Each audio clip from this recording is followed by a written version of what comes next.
नमस्कार, मी पंजाब डक. आज आहे 30 जुलै 2025 आणि मी माझ्या शेतात आहे आणि या ठिकाणाहून आपल्या महाराष्ट्रातल्या शेतकऱ्याला अंदाज देणार आहे. खास करून म्हणजे आज 30 जुलै पासून ते 1 ऑगस्ट पर्यंत नंदुरबार, धुळे, कळवण, नाशिक, सटाणा, नंदुरबार, त्याच्यानंतर आपलं अहिल्यानगरचा काही भाग इकडला म्हणजे उत्तरेकडला, त्याच्यानंतर बुलढाणा जिल्हा, अकोला, परतवाडा ह्या पट्टामध्ये एमपी बॉर्डरचा म्हणजे अमरावती ह्या पट्ट्यामध्ये आणखीन 2 दिवस मध्ये थोडं पावसाचं वातावरण राहणार आहे. सर्वदूर नाही पडणार पण भाग बदलत पडणार आहे म्हणून हा अंदाज लक्षात येतो. पण राज्यात सांगायचं झालं तर पूर्व विदर्भ आणि पश्चिम विदर्भ, त्याच्यानंतर आपण काय करू, मराठवाड्याकडू.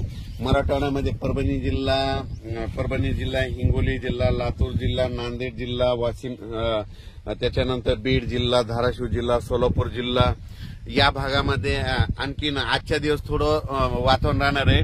मात्र 1 तारखेला मात्र मराठवाड्यात ठिकठिकाणी असं चांगलं 1 ऑगस्टला सूर्यदर्शन घडणार आहे म्हणून हा अंदाज लक्षात घ्यायचा. त्याच्यानंतर आपण वळू पश्चिम महाराष्ट्राकडे. पश्चिम महाराष्ट्राकडे देखील आज आणि उद्याचे दिवस सरी त्या चालूच राहतील. पण 2 तारखेपासून तिकडल्यामध्ये पश्चिम महाराष्ट्राकडे 2 ऑगस्ट पासून तिकडे देखील चांगलं सूर्यदर्शन होणार आहे म्हणून डाळिंब शेतकऱ्यासाठी आनंदाची बातमी, म्हणून द्राक्ष शेतकऱ्यासाठी आनंदाची बातमी. त्याच्यानंतर काय करायचं, आपण पूर्व आणि पश्चिम विदर्भ 6-5-11 जिल्ह्यामध्ये म्हणजे वर्धा, नागपूर, भंडारा, गोंदिया, चंद्रपूर, त्याच्यानंतर अकोला, यवतमाळ, बुलढाणा, अमरावती या भागामध्ये पूर्व आणि पश्चिम म्हणजे 6-5-11 जिल्ह्यामध्ये तिकडे आणखीन 1 तारखेपर्यंत थोडं ढगाळ वातावरण आणि तुरळक ठिकाणी पाऊस देखील असणार आहे. पण 2 तारखेला मात्र चांगलं असं सूर्यदर्शन होणार आहे. 2 तारखेपासून ते 8 ऑगस्ट पर्यंत चांगलं सूर्यदर्शन घडणार आहे म्हणून तुम्ही ती शेतीची कामे आटपा. त्याच्यानंतर कोकण मध्ये सांगायचं झालं तर सांगली, कोल्हापूर, सोलापूर, पुणे हे कोकण पट्टीचा पाऊस मात्र त्या सरी मात्र 10-10 मिनिटाच्या 5-5 मिनिटाच्या कोकणातल्या सरी चालू राहतील म्हणून हे लक्षात येतं. त्याच्यानंतर कर्नाटकमध्ये बेळगाव, निपाणी त्या भागात देखील म्हणजे सरी थोड्याफार येणार आहेत म्हणून कर्नाटकच्या शेतकऱ्यांनी हे देखील अंदाज घ्यायचा.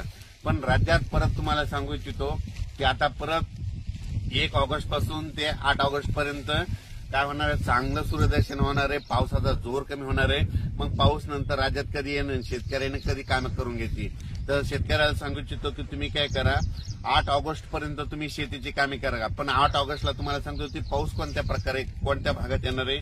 8 ऑगस्टला तुम्हाला सांगतो कर्नाटकमध्ये बेळगाव जिल्हा, त्याच्यानंतर निपाणी तालुका, त्याच्यानंतर सोलापूर, सातारा, त्याच्यानंतर पुणे, त्याच्यानंतर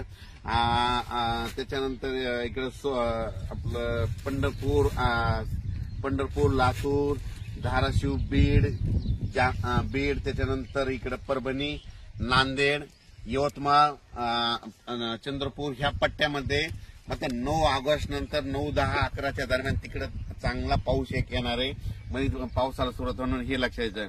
त्याच्यानंतर तो पाऊस परत काय होईल, वाढत देखील राहणार आहे मग अंदाज लक्षात येईल. त्याचा आपण नंतर अंदाज येऊ.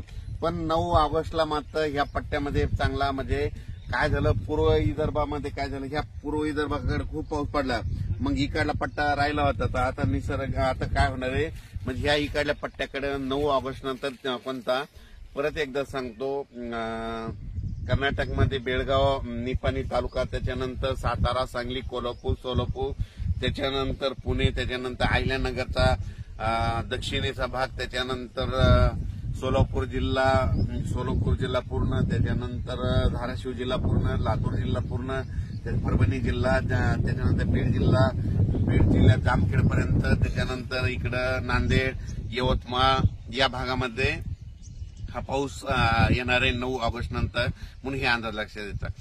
पण राज्यात मात्र 1 तारखेपर्यंत थोडा विखुरलेल्या स्वरूपात पाऊस येणार आहे म्हणजे एकदम असा मोठा पडणार नाही.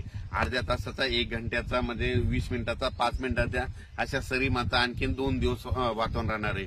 जालना जिल्ह्यात देखील आज देखील बऱ्याच ठिकाणी थोडा विखुरलेल्या स्वरूपाचा पाऊस पडणार आहे. संभाजीनगरकडे विखुरलेल्या स्वरूपाचा